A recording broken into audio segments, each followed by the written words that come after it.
We're diving into the futures market through the charts. Indeed we are, Julie. Thanks so much. And with the stock sell-off today, we are focusing on what may be ahead for stocks and how to trade that potential action. Now, at this time, the three major averages plus the small cap Russell 2000 are all down sharply. You can see this, down 2.5% or more, the worst day since February 8th. And there's lots of reason to think that this is a continuation of the bearish volatility that we've been seeing this year. In fact, on the year, the major averages are lower. The S&P 500 is down on the year. Its worst decline, in fact, at this point since 2008, just because of this bull market we've been in. Among the concerns weighing on the majors, DC drama, the possible regulation of big tech, of course, a potential trade war with China, and China has imposed tariffs on pork on the U.S. effective today. Needless to say, stocks are not climbing a wall of worry, and this may suggest investors think the U.S. corporate profit outlook could change despite the recent tax cuts. Now, we've been looking at the technicals all year. Let's hop into the Bloomberg and continue to take a look at the technicals. This is #BTV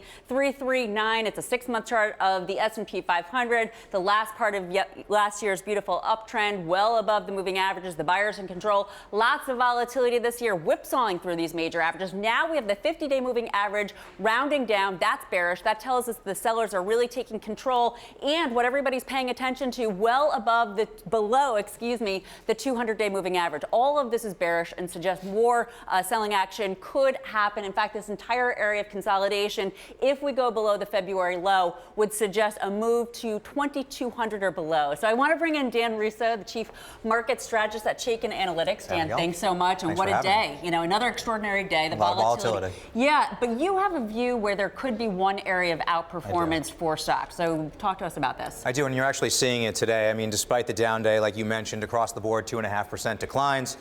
The Russell 2000 is actually outperforming the S&P 500 by about 18 basis points, and that's a trend that we've seen for much of this year, actually. Through most of 2017, the Russell small caps lagged the S&P 500, but now with trade war rhetoric, implications of new tax code, as well as potentially a basing dollar from what had been weak, small caps could continue to outperform here in the near term. Let's take a look at a chart that shows that really pretty well and hop back into the Bloomberg. And I believe it is #BTV 3964, a great chart here that shows the outperformance of the Russell 2000.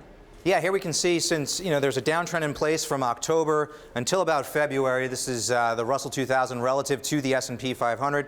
We kind of made a double bottom there in the February-March time frame that held the August lows. And since we've been working higher, in which case the Russell 2000. So how do you trade this? What's your trade here? I think if you need exposure to U.S. equities and you're trading in the futures market, you can look at the Russell 2000. Contract table, yep. Contract table. Here you can see the June front month is at 1490. I think a long position in the Russell 2000 futures contract with a stop at about 1470. That is just below the recent lows. There could be potential upside to the 1560 level, which would be a retracement of the move down from 1600 that we've seen here. And would you hedge this in any sort of way in 5 seconds or less? I think investors who wanted to be hedged could short the S&P 500 futures. So long Russell 2000, short S&P 500. Dan Russo of Chaikin Analytics, thank you so much.